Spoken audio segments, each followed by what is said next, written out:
Hi friends, কেমন আছেন আপনারা? আশা করি সবাই ভালো আছেন। তো আজকে নতুন টপিক দেখতে পাচ্ছেন, পুরো সবুজে সবুজ। তো আমার পিছনে যে গাছটা দেখতে পাচ্ছেন, তো এই গাছটার নাম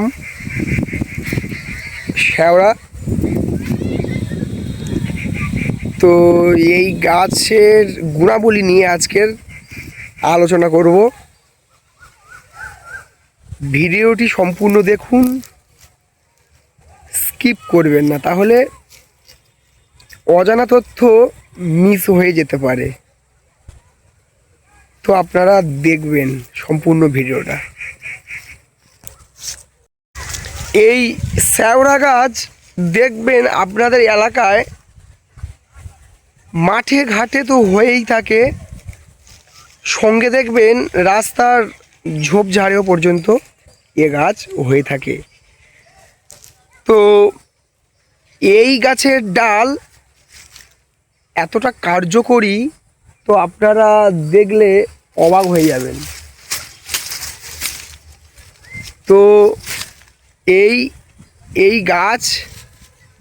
গাছের যে ডাল আমি এইমাত্র ভাঙলাম,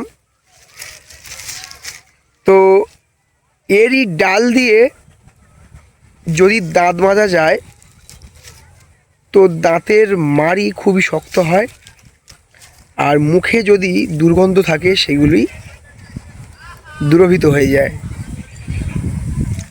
তো যদি কারোর দাঁতে প্রচুর পরিমাণে ব্যথা থাকে, এই পাতা, কচি পাতা ভালো করে ধুয়ে থেতো করে সেই দাঁতের গোড়ায় যদি লাগানো যায় তো খুবই কার্যকরী। আবার দেখবেন যাদের শীতকালে পা ফেটে গেছে,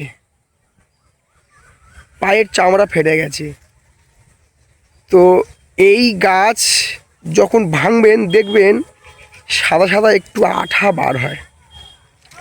ওই আঠা এই স্কিনে যদি লাগিয়ে দেন খুবই ভালো উপকার পাওয়া যায়। যাদের কোষ্ঠকাঠিন্য, হজম ক্রিয়া ভালো হয় না, ওর সাথে সাথে দেখবেন ডায়রিয়া বা আমাশয়ের মতন গুরুত্বপূর্ণ জটিল রোগ চলে আসে এই হজম ক্রিয়ার জন্য। তো ঠিকঠাকভাবে হজম ক্রিয়া হয় না বলে, তো এই গাছের কচি কচি পাতা নেবেন, ভালো করে ধুয়ে নেবেন, নিয়ে শিলনোড়ায় বেটে এর রস নির্গত করে 1 গ্লাস উষ্ণ গরম জলের মধ্যে দিয়ে সেই জলটি খেয়ে নেবেন সকালবেলা খালি পেটে, দেখবেন কার্যকরী। যদি আপনার ডায়রিয়া হয় তো সেরে যাবে, যদি পেট ফাঁপা হয় সেরে যাবে, বদহজম হলেও সেরে যাবে, বিভিন্ন পেটের জটিল রোগ সেরে যাবে, সহজে আক্রান্ত আর হবে না। এই শ্যাওড়া গাছের শিকড়ের একটি ভালো ক্ষমতা আছে। তো আয়ুর্বেদ শাস্ত্র অনুসারে এই গাছের শিকড় ভালো করে ধুয়ে নেবেন, নিয়ে শিলনোড়ায় বেটে নেবেন। নেওয়ার ফলে যেখানে দেখবেন দাঁত হাজা, চুলকানি এবং যাদের আলসারের মতন রোগ আছে সেই জায়গায় ভালো করে, বা কেটে গেলে সেই স্থানে, ক্ষতস্থানে যদি এই শিকড় বেটে এর রসটি যদি দেওয়া যায়, লাগিয়ে দেওয়া যায়, প্রলেপ দেওয়া যায়, দিনে 2বার থেকে 3বার যদি দেওয়া যায় খুবই ভালো কার্যকরী। তো আয়ুর্বেদ শাস্ত্র বলছে, আয়ুর্বেদ শাস্ত্র অনুসারে এই গাছের বিশেষ একটি গুণ, আলসারের মতন রোগ সারিয়ে দেয়। যাদের জ্বর সারছে না বা জ্বর এসেছে ট্যাবলেট খেয়েও কমছে না, দেখবেন এই গাছের ছাল ভালো করে ছাড়াবেন, ছাড়িয়ে জলে ভিজিয়ে রেখে দেবেন। এক থেকে 2 ঘন্টা ভিজিয়ে দিলে হবে।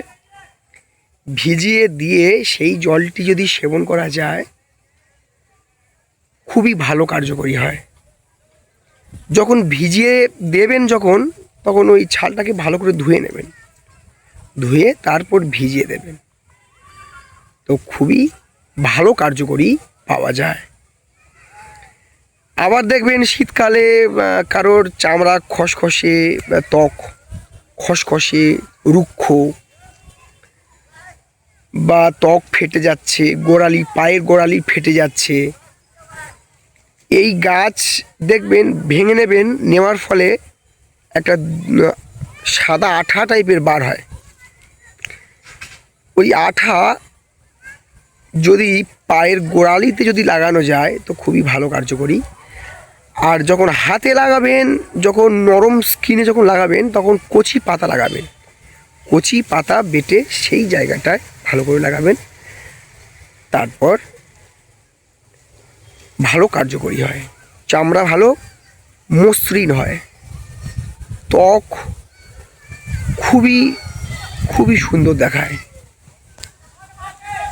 যাদের কিডনির সমস্যা, এই গাছের পাতা ভালো করে বেটে রস করে ক্লথ বার করে উষ্ণ গরম জলের মধ্যে দিয়ে সেবন করলে ভালো কার্যকরী পাওয়া যায়। তো এই গাছ সেবন করার আগে বা নিজেদের মধ্যে যদি ইউজ করার আগে আপনাদের এলাকা ভিত্তিক যদি কোনো আয়ুর্বেদিক ডাক্তার থাকে, চিকিৎসক থাকে, তাকে একবার দেখিয়ে নেবেন, দেখিয়ে নিয়ে তারপর নিজেরা ইউজ করবেন, তাতেই সবচেয়ে ভালো কার্যকরী হবে। তো বন্ধুরা, যদি আমার ভিডিও ভালো লেগে থাকে তাহলে লাইক করুন, কমেন্ট করুন, সাবস্ক্রাইব করে দিন আমার চ্যানেল, আর আমার পাশে থাকেন এবং সাপোর্ট করেন। নমস্কার।